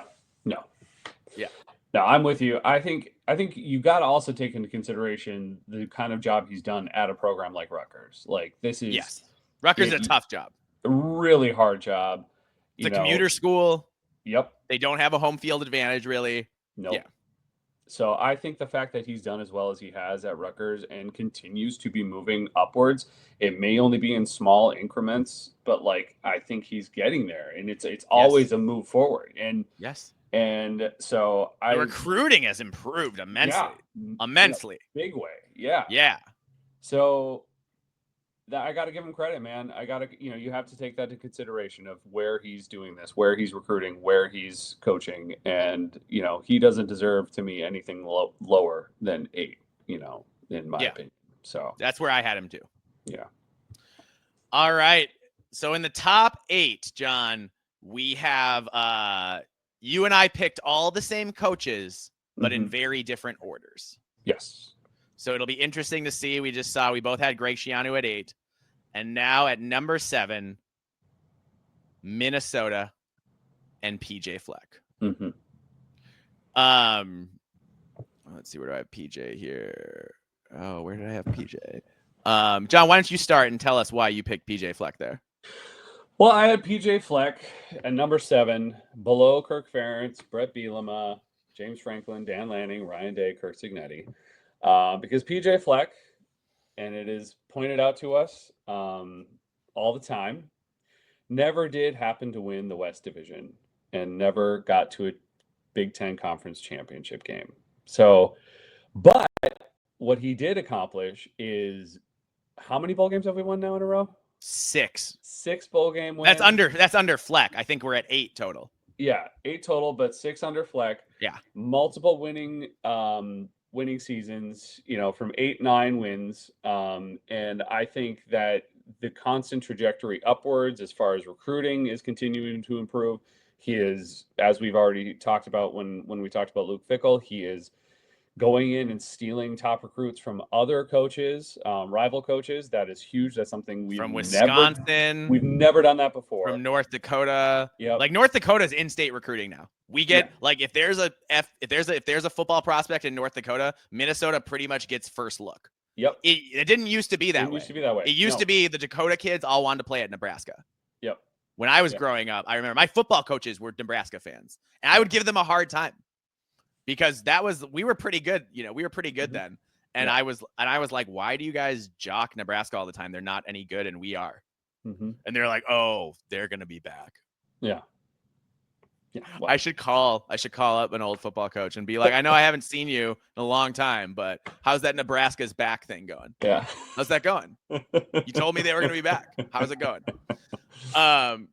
Because that was a long time ago now. Yeah. But yeah, man. Sorry, are you still talking? Or did I cut you? No, I just yeah, I mean, like, PJ to me is just, he's defied the odds of what everyone has expected since he touched down in Minneapolis. Everyone was saying he was either going to leave after finding success or he was going to get fired. And that's been the statement for 8 years now. And it still hasn't happened. He's continued. Year 9. So I just think that despite what the vast majority of other people want to do, as far as like we like to give credit even to coaches that we don't like. But nobody or very few people like to give PJ Fleck credit only because they don't like him for what are his personality, essentially. They refuse to give credit as far as the wins on the field and the building of this program and his recruiting and all of that, and that's the thing that I think bothers Minnesota fans, is the lack of acknowledgement of the facts and reality. Yeah, and let's talk about the facts. So PJ Fleck is 56-39 with a 33-36 Big Ten record. It should be noted, though, this number is distorted by his first 2 rebuilding years and the COVID year. Mm-hmm. So if you ignore COVID, just COVID, PJ's had a winning Big Ten record 4 out of the past 5 years. Mm-hmm. That's an impressive accomplishment. Only 6 teams had Big Ten winning records last year. Yep. 6 out of 18. And he's had a winning record in the Big Ten 4 out of the last 5 years. Also in 2019, PJ finished 11-2, beat 2 top 10 teams, and finished ranked in the AP top 10. He's a program builder. He did it at Western Michigan, where they had been awful forever, and he took them to a conference title, which they hadn't ever sniffed before him. And it did it at Minnesota. It took until halfway through year 2 for things to start to click, right? We were pretty bad in 2017, 2018, the first half of the year. It was like, oh boy, this isn't going well. And then they made the switch at defensive coordinator and then never looked back. Yeah. And not only did they dominate the second half of year 2, but then had the 11 win season in year 3, 3 9+ win seasons, 4 8+ win seasons since this is all since 2019. This is by far the most successful run Golden Gopher football has had since the 60s. And PJ deserves a ton of credit for that. Now, does PJ occasionally make bad in-game coaching decisions? Yes. And we saw Minnesota lose to Penn State last year because PJ made mistakes late. He made 2 terrible coaching errors. He should have gone for the touchdown, not the field goal when we were behind. And then on 4th down, he should have been ready for the fake. And if he does either of those things, we win. Either of them. Yep.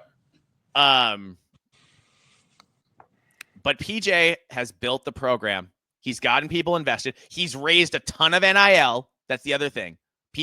we're not losing our best players anymore, Yep.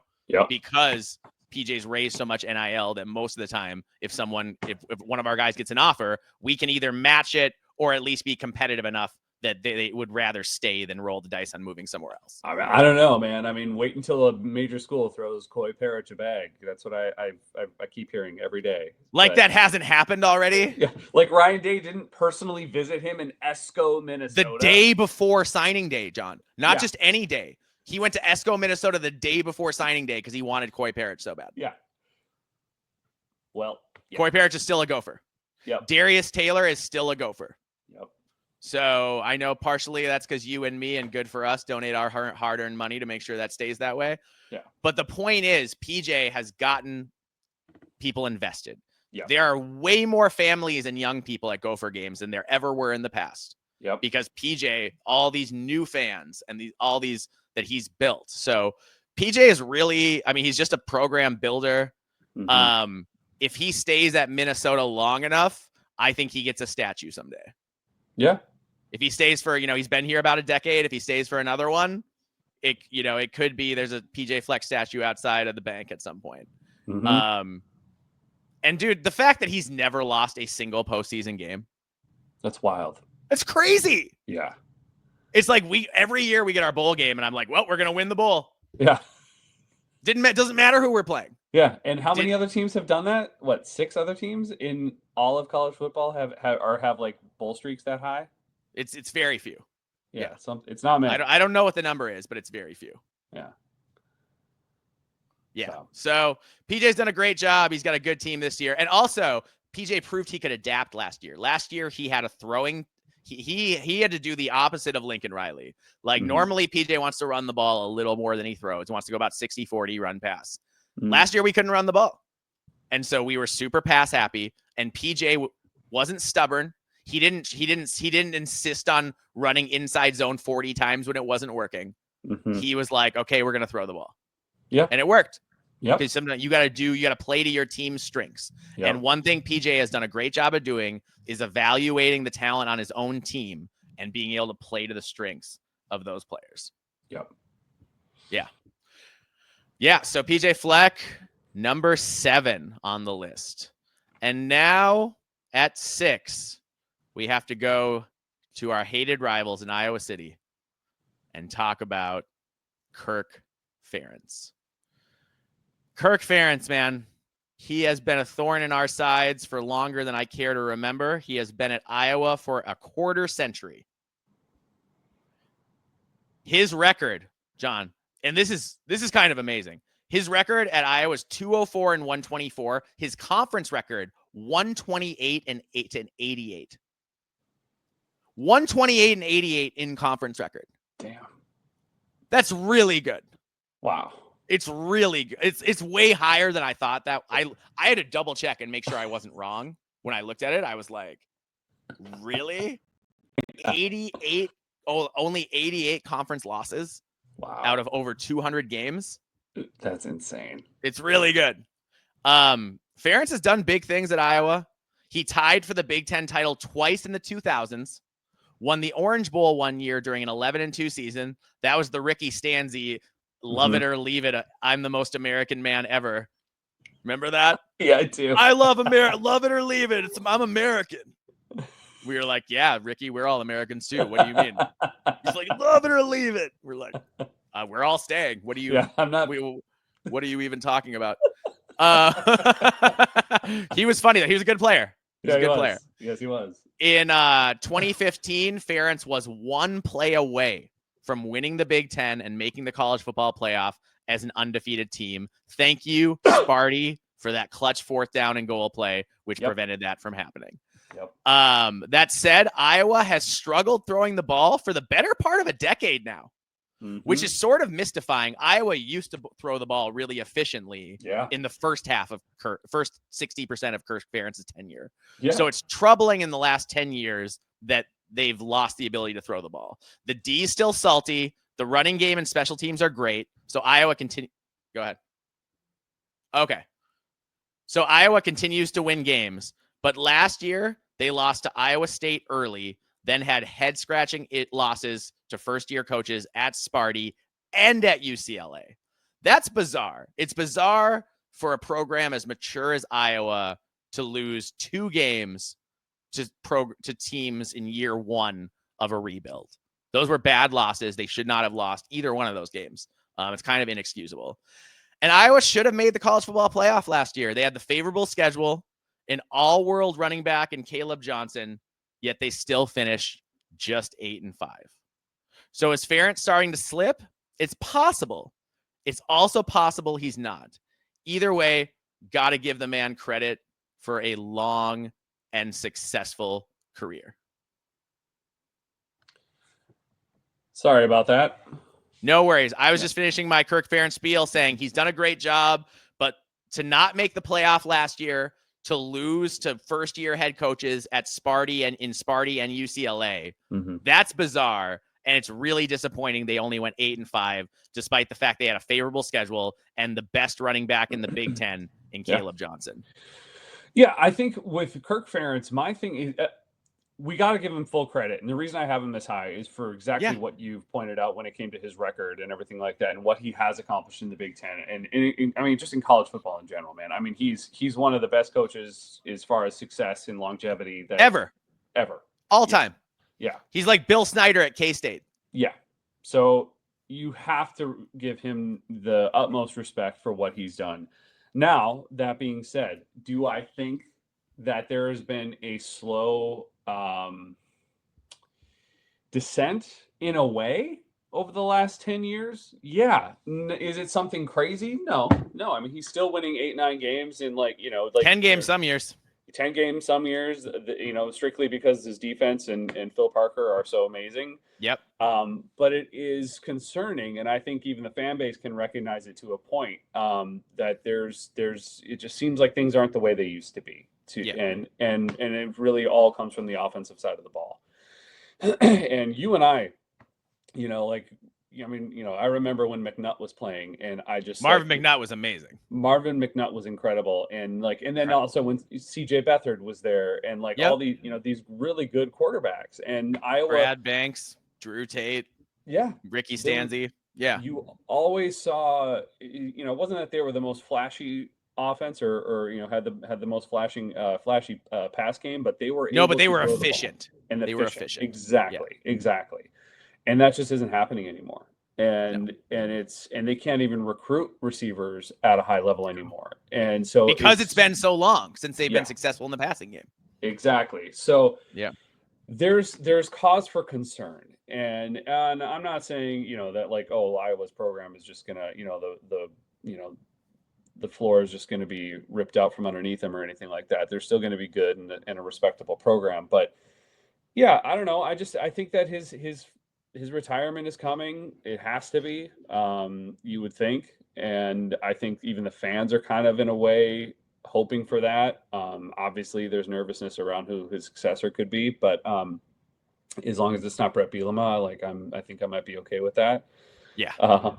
But I got to give him credit. He's done a great job. For all we know, even though things seemingly in a small way are trending downwards for Kirk Ferentz, which, I mean, in the most minuscule way possible. But you and I are only aware of the cracks because we've known this guy as a head coach for most of our lives. Yeah. So that's why we can see some of the things. I know some people may be thinking we're crazy, but it's just nitpicking here. Yeah.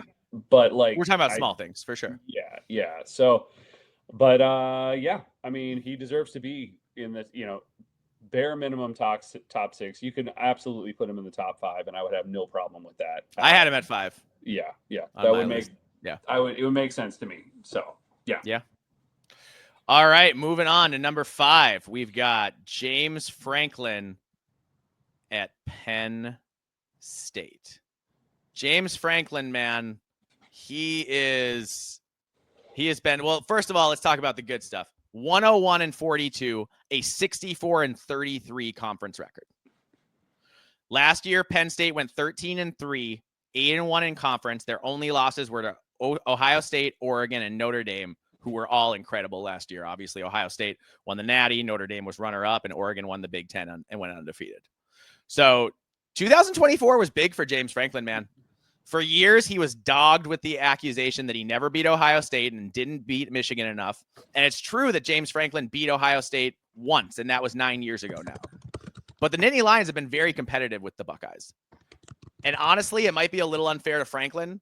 Yes, Penn State's a top 10 program perennially, but it's not a top 2 program like Ohio State is. So it's tough for anybody to beat the Buckeyes consistently. What makes me encouraged is 2 things. 1, James Franklin is making better decisions in game. Sure, he'll pull a head scratcher once in a while, like having Tyler Warren actually punt the ball for no reason. I don't know what that was all about. But most of the time, Franklin makes the right choice. For most of his career, Penn State or Franklin has been an elite program builder who struggled coaching on game day. That's no longer the case. He's improved his in-game decision-making. He doesn't cost Penn State in key moments like he used to. He even outcoached some good coaches last year like PJ Fleck late. So yeah, Penn State still needs to break through and beat Ohio State and Oregon, but they're closer than they've been since Paterno's heyday, and that's due in no small part to James Franklin. That's why I have him ranked this high. Also, I'm obligated contractually to say James Franklin won 9 games twice at Vanderbilt in a row. Twice in a row, won 9 games at Vandy. So He is a great coach. Yeah. I had James Franklin at number 3.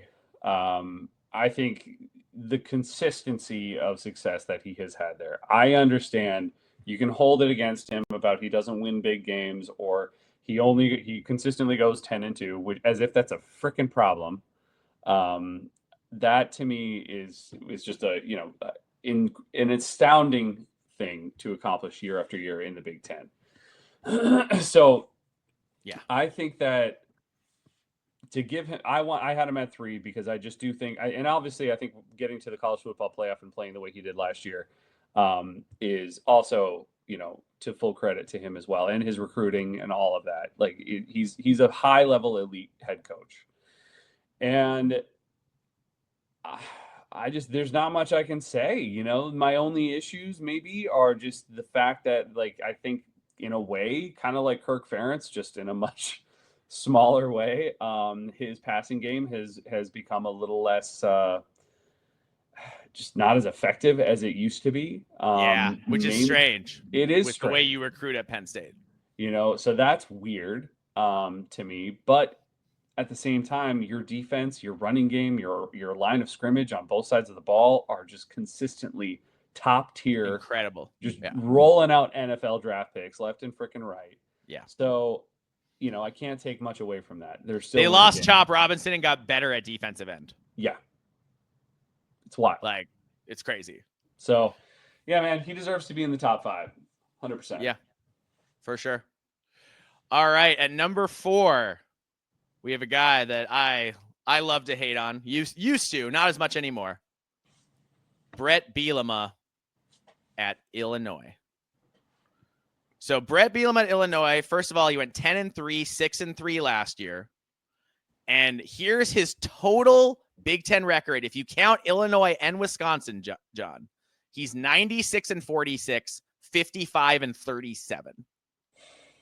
If you just do Illinois, He's 28-22, 18-18. But again, a lot of those losses came in the first year. Mm-hmm. You know, so he's just gotten better and better. Bielema, man, he's got more lives than a cat, right? The guy was handed the keys to the Wisconsin machine when it was humming. He won big there, but he also made a lot of poor in-game decisions that cost them games. Mm-hmm. Honestly, if it wasn't for him, they might have won a national championship with Russell Wilson. Yeah. You remember they lost on 2 Hail Marys in 2 weeks in a row? Yep. They lost 3 games all year. 2 of them were on Hail Marys 2 weeks in a row. So, like, Bielema used to make weird coaching mistakes. Mm-hmm. That said, he eventually left Wisconsin because he wanted to be his own man, and he failed spectacularly at Arkansas. It was terrible. However, after getting fired, Brett did a sensible thing. He got a job in the NFL with the Giants, and he says in the NFL he got his, quote, PhD in football. Mm-hmm.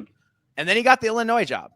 And I was immediately struck by the fact that Bielema makes far better in-game coaching decisions now than he used to at Wisconsin. Yep. He's learned from his mistakes. He rarely cost Illinois a game because he did something wrong coaching-wise. He often gets them to win games that they shouldn't win because he did something right coaching-wise, like against Rutgers last year. Illinois didn't have any business winning that game. Mm-hmm. They shouldn't have won that game, but Bielema outcoached Shianu late. He's got Illinois humming. They won 10 games last fall. They bring back 18 starters, John. 18. Yeah. Done an unbelievable job building up a good football program at what historically has been much more of a basketball school in Illinois. I also think it's impressive that Illinois has the NIL even as a basketball school to keep their players, which they have done in football. So Bielema, man, think of how bad they were under Lovie Smith. And I will say, we have him at 4. I had Bielema at 2 on my list. Yeah. And it's because of what he's been able to do at Illinois, a place that historically is not the easiest place to win. Yeah. Yeah. I mean, I probably should have put him higher up on my list. I had him at 5. You know, I think, and I am putting in, you know, obviously what he's done at Illinois is incredible. Amazing. You know, and what he did at Wisconsin was also amazing. I understand it was King Barry's house, but he was, you know, driving the car real well. Yep. So I don't know. I think Bielema is a fantastic coach. I think, you know, you and I talked about it when he was hired about how this is going to be a bad thing for the rest of the teams in the Big Ten. It'll be good for the conference, but it'll be bad for everyone who plays him. Oh, it sucks for us. We used to, under PJ, we used to consider Illinois in-state recruiting because PJ's from there.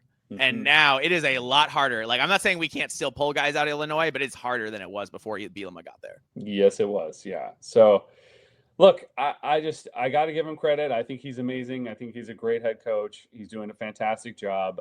He's hilarious at interviews. So he's wildly entertaining. Yes. On and off and on the field. Like what happened at the bowl game last year was wild. Oh man, the way he just trolled Shane Beamer. I mean, just Shane Beamer wanted to fight. Oh yeah. He had to be held back. His veins were popping out of his head. It was hilarious. And Brett was just the whole time just loving it. Just that big grin on his face. Big grin. Yeah. It was fantastic. So, like, to me, like, and that's where, like, Brett is now endearing to me in a way. Like, I hated him when he was at Wisconsin. Hated him with every fiber of my being. So arrogant, so awful. Like, he was. He's like now, Lane Kiffin, man. He's mellowed a lot. He's mellowed a lot, and now, like, he's still arrogant, but he's he's more, like, subdued in a way that it's a little under the radar, but when it comes out, you're like, like, there it is. I see it, and it's great. And now I love it. So, yeah, man, he's fantastic. I really, as much as I don't like that we have to play him, and now Illinois is like a really tough team. I know we won last year, but like they're tough. I still I like him as far as a personality in the Big Ten. He fits. Oh yeah, he's great. It's great. I'm glad we don't play them this year. Yeah, same. Like, honestly, with what they have coming back, I'm like, great. Don't have to play you. Good job. Seriously. Have a good season. Have a good time. Yeah. All right, next up at number 3, we're in the top 3, John. We have Dan Lanning at Oregon. So you had him a little higher than I did. I had Dan Lanning at 6. I had him at 2. You had him at 2, right? So last year was an absolute dream season. Oregon joined the Big Ten. They went 13-1 last year with a perfect 9-0 record in Big Ten play. They also won the Big Ten championship over Penn State. Lanning's been a rising star in this industry for years. He worked for Kirby Smart before taking over at Oregon. Did really well his first 2 years in the Pac-12, narrowly missing out on conference titles. He managed to win the Big Ten conference title in year 1, which I can't get over. It's an astonishing feat. Astonishing. And beat future national title winner Ohio State. Yes, they Lost beat the Ohio second State. time, but beat them at least once. Yes, they did. And yes, they got blown out by the eventual national champion Ohio State in the Rose Bowl, but they were undefeated up until that point. Yep. And Ohio State, or Phil Knight's recruiting in a desperate, or is giving money in a desperate way, and Dan Lanning is capitalizing on that in recruiting and winning a lot of games. Dan Lanning hasn't won a natty. That's the only knock on him at this point. Mm-hmm. The only reason I don't have him ranked higher is he hasn't won a natty and he hasn't been a coach for very long. Mm-hmm. But everything else is great. And that's, yeah. Yeah, I hear you, and those are absolutely valid.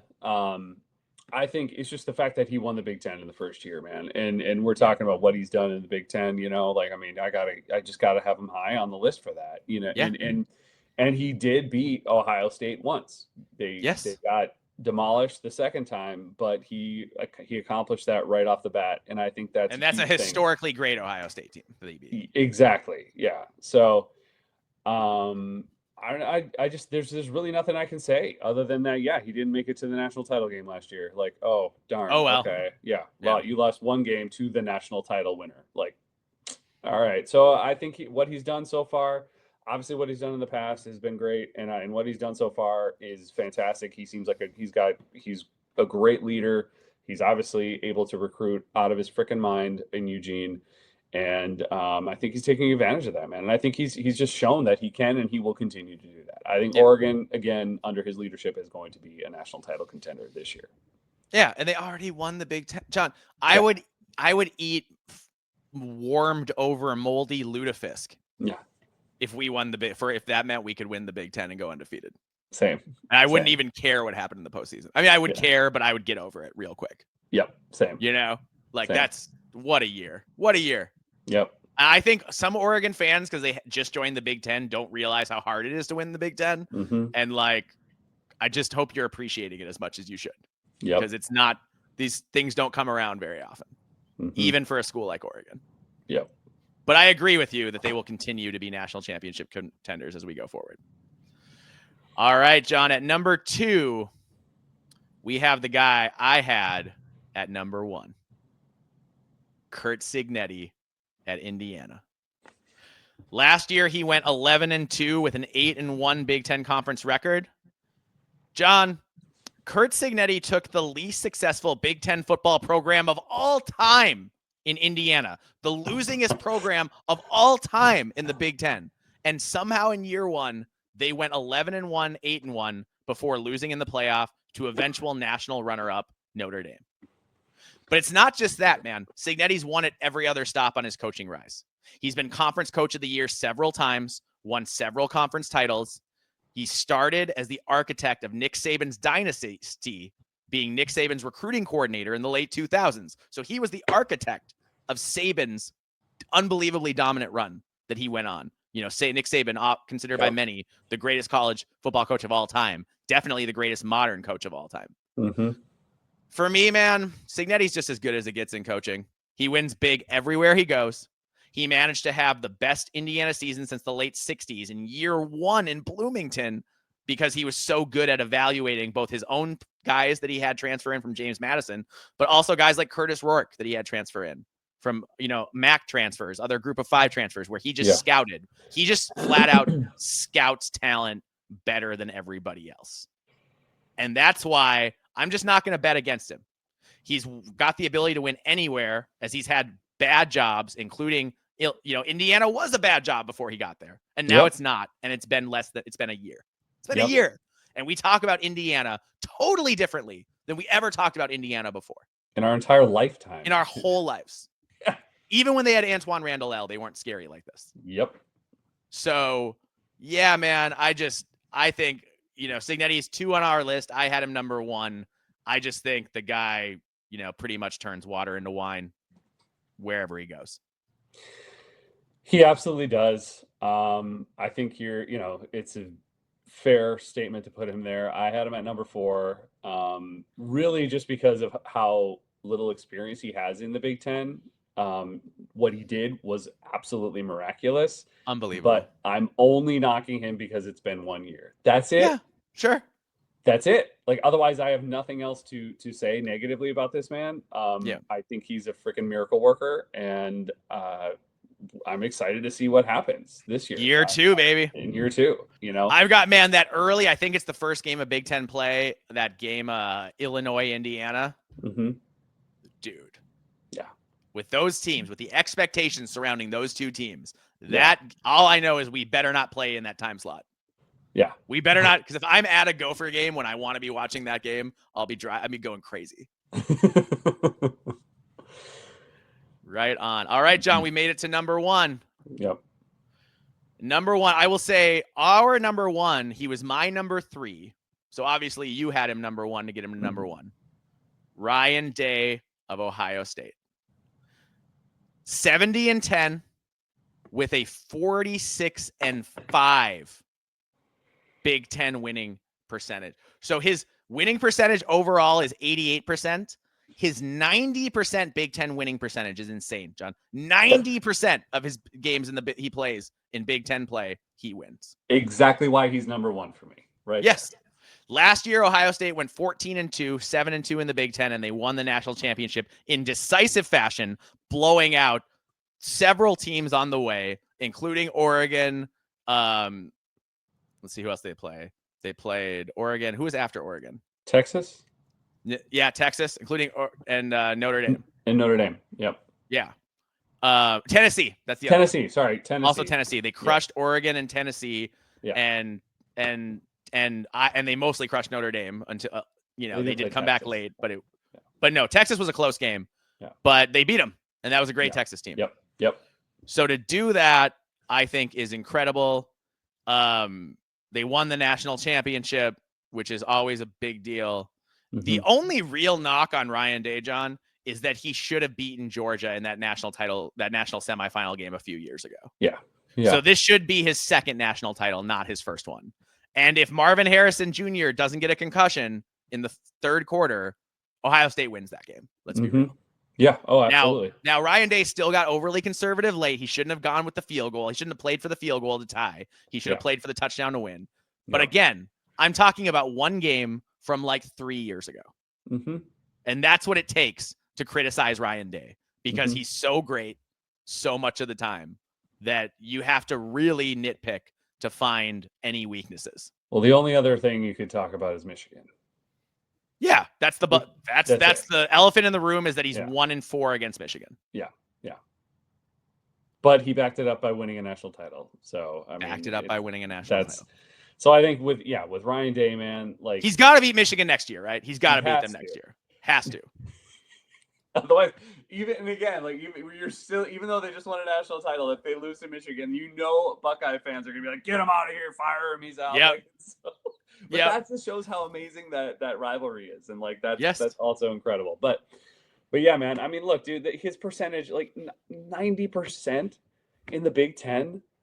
It's crazy. That is bonkers on a. Can you imagine winning 90% of your Big Ten games? And like still finding something to be upset. That's 9 out of 10. You only play 9 every year. You're winning 9 out of 10 games, and you only play 9 games a year. I just don't know. Like, I don't know what's that world? What is that world like, Ohio State fans? You don't know. You just don't know what it's like to be anything but that, and it's not fair. Yeah. So yeah, man. He's number 1 in my book. He has to be. Obviously, he finally won the national title. His winning percentage is outrageous, not just in the Big Ten, on the national level, and I think there's no way you can rank anybody else above him. I get the Curt Cignetti thing. It is miraculous, but the consistency Ryan Day has shown, he just has to be recognized. So yeah, yeah, that's why he's our number one. Yep. Awesome. So one more time for everyone listening at home, we had Barry Odom at 18, Deshaun Foster at 17, tied at 15. We have Mike Loxley and David Braun. At 14, Luke Fickle, 13, Sharon Moore, 12, Matt Rule, 11, Lincoln Riley, 10, Jed Fish. Number 9, Jonathan Smith, 8, Greg Schiano, 7, PJ Fleck. Number 6, Kirk Ferentz. Number 5, James Franklin. 4, Brett Bielema. 3, Dan Lanning. 2, Curt Cignetti. And number 1, your reigning national championship coach, Ryan Day of Ohio State. All right. That was fun. Cool. That was fun. Yeah, that was good. Well, I'm excited to see everyone hate us for our picks. We're going to put out an infographic too, which will be great. And then everybody on Twitter can really hate on us. What are give me your top 3 fan bases that are going to come at us the most? Nebraska, for sure. Probably Wisconsin. Yeah.